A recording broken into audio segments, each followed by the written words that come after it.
Longitudinal studies gather data about people's lives over time. This data can lead to discoveries that improve and save lives.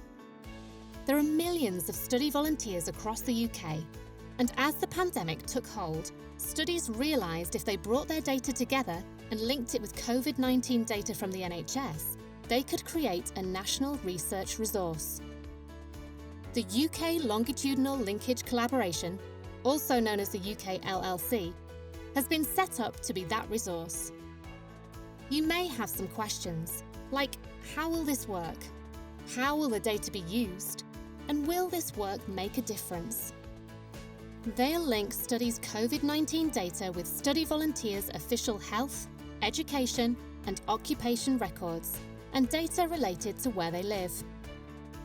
Partner studies will send depersonalised study data through protected channels to the University of Bristol's secure research server. The studies and UKLLC will work with the NHS and statistical authorities to link official records. This will be done securely, using unique ID numbers for each study volunteer and high levels of data security, so the data is depersonalised. When volunteers join a study, they can ask questions about how their data is used and the value this can bring for research. Study volunteers can opt out or change their mind from having their data shared with the UKLLC by contacting their study. Approved researchers will request access to this data.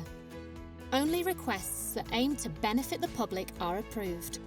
For every application to use this data, study committees decide if their data is included. We hope to find out more about the impact of the pandemic than was possible before this way of working was set up. It could help inform things like how we diagnose and treat long COVID and identify which groups in our communities may need access to mental health support and much more. Study volunteers are providing an amazing amount of data. By bringing this data together, we're providing a way for research to meet the needs of all people across our communities in our recovery from the pandemic.